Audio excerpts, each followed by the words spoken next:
Hola mi gente, bienvenidos à la table de mariage. Je suis Maria Sanz et aujourd'hui, je vous amène avec moi, avec beaucoup d'émotion, dans mon pays d'origine, au Venezuela. C'est pour ça que je porte fièrement notre drapeau, parce que tous les Vénézuéliens, même au Venezuela ou à l'extérieur, parce que malheureusement, on est beaucoup à l'extérieur.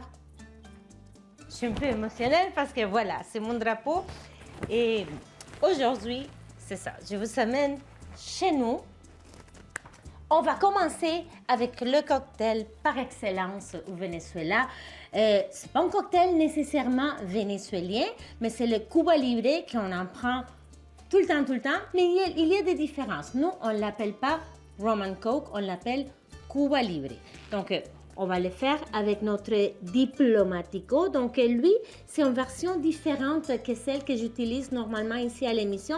Lui, c'est la version Mantuano. Donc, Mantuano, en espagnol, en vénézuélien de l'époque, ça voulait dire des gens qui habitaient à Caracas, des gens de la haute société qui habitaient à Caracas. C'est pas mon cas. Je suis pas de Caracas, je suis de Barquisimeto. Donc, une des différences de Cuba Libre qu'on fait au Venezuela, c'est qu'on met énormément de glace. Beaucoup de glace. Vous voyez, le verre est complètement rempli de glace et on le fait dans un verre plus haut comme celle-là, pas dans un petit verre comme on le fait ici, souvent les verres old fashion qu'on utilise pour le whisky. Donc voilà, première différence, beaucoup de glace. Le rhum, on ne le mesure pas, on va avec le cœur, toujours Coke, jamais Pepsi. Au Venezuela, c'est vraiment Coke. Coca-Cola, c'est pas Pepsi. Ici, c'est Pepsi au Québec. Mais au Venezuela, c'est Coke. Je me souviens quand j'étais petite, et je suis pas fière de dire ça, mais on buvait du Coke, même les enfants là-bas. Coke, c'est pas un problème. Les 2 litres de Coke, je me souviens, ma mère nous envoyait au dépanneur, là, mais là-bas, c'est la bodega. On nous envoyait à la bodeguita, acheter 2 litres de Coke. Je me souviens quand c'est sorti en plastique, il y avait les publicités à la télé, les 2 litres en plastique, parce que c'était avant 1 litre en verre, la grosse bouteille de verre comme ça, Coca-Cola. Donc, on allait acheter les bouteilles de verre, on amenait les bouteilles vides, puis on nous donnait des bouteilles remplies. Et voilà, mais quand c'est sorti en plastique, oh, c'était la révolution, oh là là là là là là. Mais finalement, on revenait au verre parce que ça goûte mieux. Coke, verre ou canette, plastique, c'est pas bon. Donc, tout le préambule, voilà, on ajoute du Coke. Toujours jus de lime, pas de jus de citron, donc lime verte, fraîchement pressée, littéralement là, sur le moment. Si jamais vous allez dans un restaurant, un bar, puis vous commandez une Cuba Libre, un Roman Coke, il goûte un peu, c'est pas, il est pas comme top. C'est probablement parce qu'ils ont pressé le jus de lime la veille ou le matin. Donc le jus de lime, dès qu'on le presse, commence à s'oxyder et ça goûte vraiment pas pareil. Ça goûte pas pareil du tout, donc il faut que ça soit minute. Fait pour chaque cocktail, tu fais ton jus de lime. Tu le fais pas à l'avance parce que cela fait une différence. Et l'autre différence de Cuba Libre Venezolano, c'est qu'on ajoute du Angostura Bitters. Donc Angostura, c'est une incontournable pour tous les bartenders, les mixologues, mais il n'y en a pas grand monde qui savent que ça vient du Venezuela. C'était créé au Venezuela dans les années 1800, dans un village qui s'appelait Angostura. C'est pour ça que ça s'appelle Angostura. Pourquoi Angostura? Parce que c'est un village qui était aux rives de la rivière Orinoco, donc une rivière au Venezuela qui est une des rivières les plus longues au monde.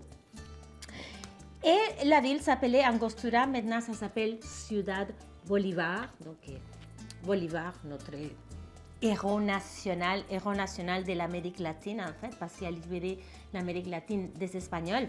Donc c'était créé au Venezuela à la ville d'Angostura, c'est pour ça que ça s'appelle Angostura. Donc nous, on ajoute quelques gouttes de angostura. Maintenant, malheureusement, depuis très longtemps, c'est pas fait au Venezuela, c'est fait au Puerto de España, donc à Trinidad. Donc voilà, plus chez nous. Et après, on va venir mélanger parce que c'est pas un de ces cocktails qu'on veut faire à étage. On veut vraiment que le rhum, la Coca-Cola, jus de lime et angostura soient très bien mélangés. Donc voilà, Cuba Libre à la façon venezolana. Salud!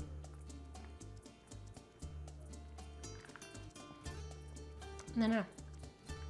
C'est next level. Je vous dis là, essayez à la maison avec l'angostura et votre jus de lime fraîchement pressé. Petite pause et aujourd'hui, on se fait des empanadas. Je vous propose deux versions d'empanadas, une végétarienne puis une autre poisson. Donc, on se voit dans quelques minutes ici à la table de Maria.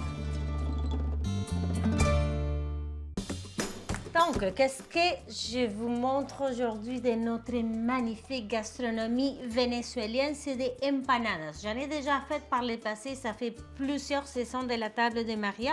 Donc, pour vous, c'est peut-être la première fois que vous regardez l'émission. Donc, encore une fois, on va se faire des empanadas. Donc, empanadas, c'est comme un petit pain fait avec la farine de maïs. C'est notre petit pain quotidien, on dirait, toujours avec une farce à l'intérieur. Aujourd'hui, je voulais faire la empanada de cassón. Donc, c'est quoi cassón? Attendez, je vais juste me défaire du papier parce que ça fait trop de bruit. Donc, le cassón, c'est un petit requin que ça s'appelle aussi, en français, il l'appelle chien de mer. Voilà, greyfish en anglais. J'en ai pas trouvé, j'en ai fait 3 places autour de chez moi parce que comme vous savez, j'ai fait mes emplettes autour de chez nous à pied. J'habite dans le quartier Villeray, pas loin du marché Jean Talon. J'en ai pas trouvé. Avant, j'en trouvais plus souvent. Et ne vous inquiétez pas là, c'est une sorte de requin. C'est pas une sorte de requin qui est en extinction. Il y en a beaucoup, il y en a même dans le golfe du Saint-Laurent. Il y en a. Mais j'en ai pas trouvé. Donc, finalement, j'ai pris la sole. Donc, on va les filocher. Ça fonctionne très bien. N'importe quel poisson. Mais on dirait que ça pourrait ressembler un petit peu plus à la morue salée, le cassón qu'on appelle au Venezuela. Donc, c'est des petits requins qui sont pas méchants. Il n'y en a pas d'attaque rapportée à des humains. Et pourquoi on l'appelle le chien de la mer? C'est parce qu'ils se promènent en gang et quand ils font des attaques ou la chasse, ils sont tout le temps en gang comme les chiens. Pas ici, parce qu'on n'a pas ça ici au Canada, mais au Venezuela, il y a des gangs de chiens de rue. Comme ici, il y a des chats de ruelle. Nous, on a des chiens qui se promènent. Des fois, ils manquent une patte, manquent une oreille, mais ils sont heureux. Se promènent. Voilà. Donc, c'est pour ça que ça s'appelle comme cela. Ici, j'ai de l'huile d'olive. Normalement, dans la recette vénézuélienne, ça ne sera pas de l'huile d'olive, ça sera de l'huile végétale, dans laquelle je vais ajouter un peu d'achiote. Donc, achiote, ce sont des graines qui vont venir colorer. On l'utilise beaucoup dans la cuisine vénézuélienne. Colorer et donner un petit goût assez spécifique. Donc, je vais faire cuire mon poisson à feu vraiment doux parce que je ne veux pas qu'elle soit trop frite parce qu'on va venir le filocher. On va venir le filocher pour faire la farce. Vous voyez, ça colore énormément. Déjà, ça commence à colorer. Donc, je vais le faire cuire doucement. Doucement pour après venir le filocher. Et on va se faire un sofrito. Donc, je vais couper du poivron vert, poivron rouge, oignon rouge, beaucoup d'ail. Je vais les couper en petits dés pour mon sofrito et ça sera la farce de la empanada. Vous allez voir, un petit demi-lune. Et aussi, de l'autre côté, on va se faire la version végétarienne avec du fromage. Et pour le fromage, vous allez voir, je vais mettre ma touche québécoise. Donc, on laisse le poisson cuire doucement. Puis, je vais couper mes légumes. Petite pause et on se voit dans quelques minutes pour notre suite de l'émission dédiée au Venezuela, la table de Maria. Donc, j'avais mis les couvercles sur mon chaudron. Vous voyez, le poisson, il s'est défait là, vraiment. Donc, parce que je l'ai fait cuire doucement. Je ne veux pas le faire dorer, je veux qu'il soit comme un poisson poché finalement. Donc, j'ai coupé mon oignon rouge. J'ai coupé également du poivron rouge, poivron vert et beaucoup d'ail. Donc, on va monter la température de notre poêlon. L'ail, pas tout de suite. Donc, regardez, ça s'est défait tout seul. N'est-ce pas magnifique? Donc, ça sera la farce. Et regardez la couleur, c'est trop beau. Donc, voilà, on va laisser mijoter notre farce. Et dans pas long, je vais venir ajouter l'ail. En attendant, on va venir préparer l'autre farce pour la version végétarienne. Donc, normalement, on a plusieurs sortes, beaucoup de sortes de fromages frais au Venezuela, des fromages qui sont blancs. Donc, queso blanco, mais dépendamment de la région, nous allons trouver toutes sortes de fromages artisanaux faits à la main. Il y en a qui sont super beaux en forme de tresse. Et voilà. On en trouve quelques-uns ici à Montréal. Mais je peux aller les acheter là, sans problème. Distance de marche de chez moi. Mais ce n'est pas le cas pour des gens qui habitent en région. Donc, je me suis dit, je vais vous donner une option pour reproduire un petit peu le goût et la texture des fromages vénézuéliens. Donc, on va ajouter du feta côté salé. On va ajouter mozzarella. Goûte pas trop grand-chose, mais c'est le côté texture. Il va venir fondre. Donc, avec le côté salé notre feta, ça va aller super bien. Et le troisième fromage, c'est une empanada à 3 fromages. C'est le fromage à poutine. Où est-ce que je l'ai mis là? Ah oui, derrière moi. J'ai une fascination avec le fromage à poutine. Je vous raconte. Quand je suis arrivée ici, et je voyais dans les dépanneurs, à la caisse, et partout, là, pas partout, mais supermarché et tout, à la caisse du fromage pas réfrigéré, j'ai trouvé ça dégueulasse. Je ne voulais pas le goûter, j'ai trouvé que c'était étrange. Donc, ça m'a pris plusieurs années avant que je le goûte comme ça. Dans la poutine, oui, mais tout seul, là, non, c'était pas pour moi.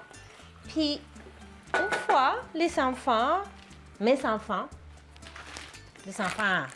vénézuéliens, mais nés ici, de papa québécois, mais en tout cas, mes enfants, ils disent, maman, achète ça. J'étais, ouais, non, c'est dégueulasse. Puis ils mangent dans la voiture, puis moi, j'ai goûté à ça, j'étais comme, oh, regarde, c'est trop bon. Et là, finalement, je suis devenue obsédée par les fromages quick à poutine.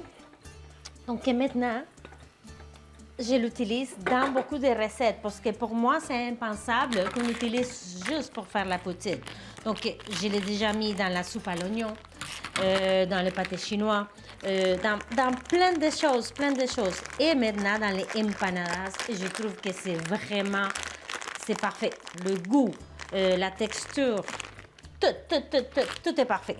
Donc, très heureuse d'utiliser un fromage méga québécois. C'est le fromage québécois par excellence dans une recette vénézuélienne. Donc, trop contente.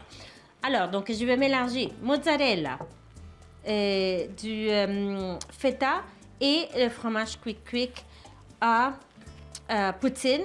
et ça sera la farce de la deuxième empanada. Donc, alors, on prend une autre petite pause que j'aille chercher la farine de maïs pour faire la pâte pour les empanadas. Et moi, je pense que ça, c'est déjà prêt. Donc, on va fermer la chaleur ici pour la farce au poisson. Donc, on se voit dans quelques minutes ici, à la table de Maria, avec l'émission en honneur du Venezuela. Ici, de ce côté, j'ai de l'huile végétale qui chauffe dans laquelle on va faire frire les empanadas. Ma farce a refroidi un petit peu. J'ai ajouté un peu de sel, mais il manque encore. Donc, je rajoute du sel et du poivre. Voilà. Ensuite, pour la masa. La masa, c'est la pâte pour les empanadas. On va utiliser de la farine de maïs. Donc là, ça, maintenant, on le trouve chez Maxi. Il y en a vraiment partout. J'en ai tout le temps à la maison. C'est pour ça que j'avais déjà mon clé parce qu'il est déjà entamé. Si c'est la première fois pour vous, suivez les instructions sur l'emballage. Au Venezuela, on ne suit pas les instructions, on le fait à l'œil porcin. Donc, de l'eau tiède. Attends, ça prend un petit peu d'huile.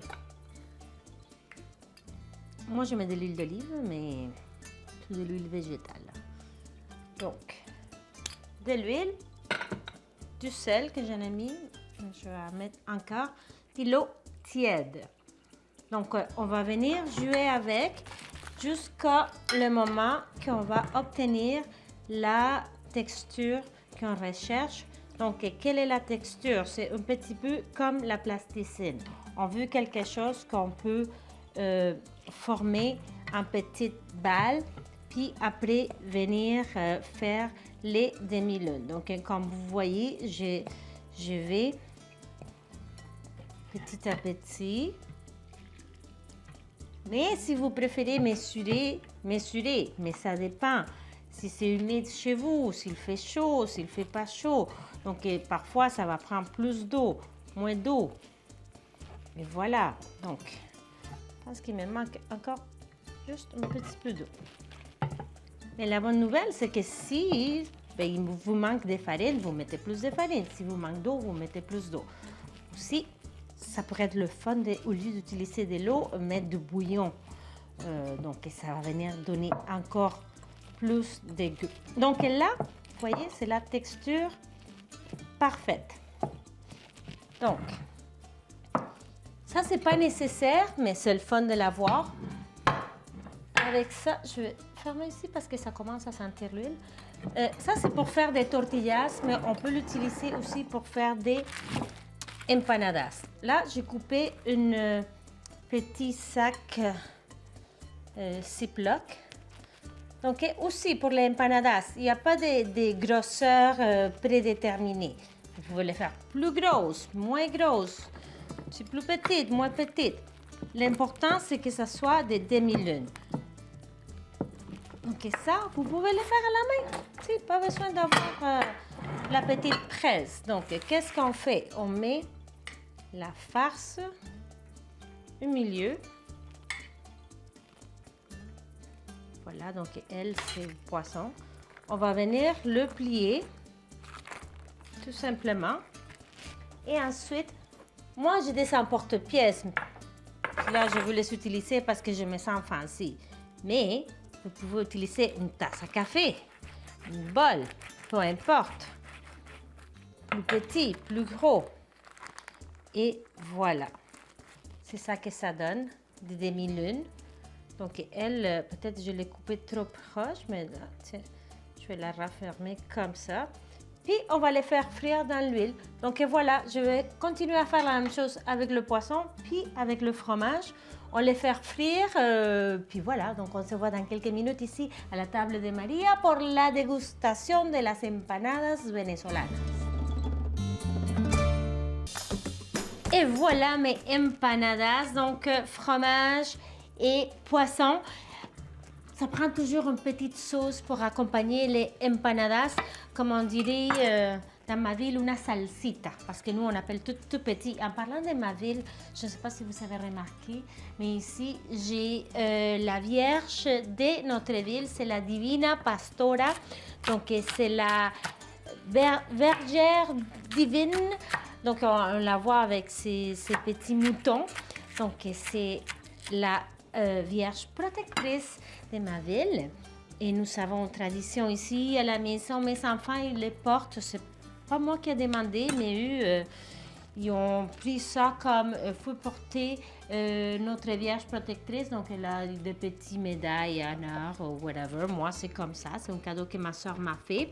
Donc, pour la petite salsa, j'ai mis de la mayonnaise du commerce. J'ai mis du poivron vert. J'ai mis également oignon vert, persil, coriandre. Et il me manque, oh, j'ai oublié d'aller chercher. Je vais aussi ajouter de l'huile d'olive. Je vais ajouter du vinaigre blanc et de l'ail. Donc, éventuellement, là, si je n'ai pas le temps, parce que le temps file ici dans l'émission est très important, que ce soit jalapeno ou ici, j'ai mis du tabasco vert, pas le rouge, le vert, parce qu'on veut rester dans les tons du vert. Donc là, j'espère que cela va fonctionner. Je pense que comme ça, ça va être... Oh, elle a l'air magnifique. Donc, je ne crois pas que il va me manquer le vinaigre. On va voir. C'est superbe parce que là, il y a du vinaigre là-dedans. Donc, sur ça, je vous dis buen provecho. Merci de m'avoir accompagné. Et si je voulais juste partager avec moi une partie de mon héritage vénézuélien. Normalement, on ne coupe pas les empanadas, hein? Mais je voulais voir c'était quel... Ah oui, c'est du fromage. OK. Je l'ai coupé, mais je vous montre. Au Venezuela, on va aller prendre juste le petit coin, laisser sortir la vapeur et ensuite mettre la petite sauce dessus. C'est comme ça qu'on mange les empanadas. Donc, buen provecho, besitos y hasta la próxima.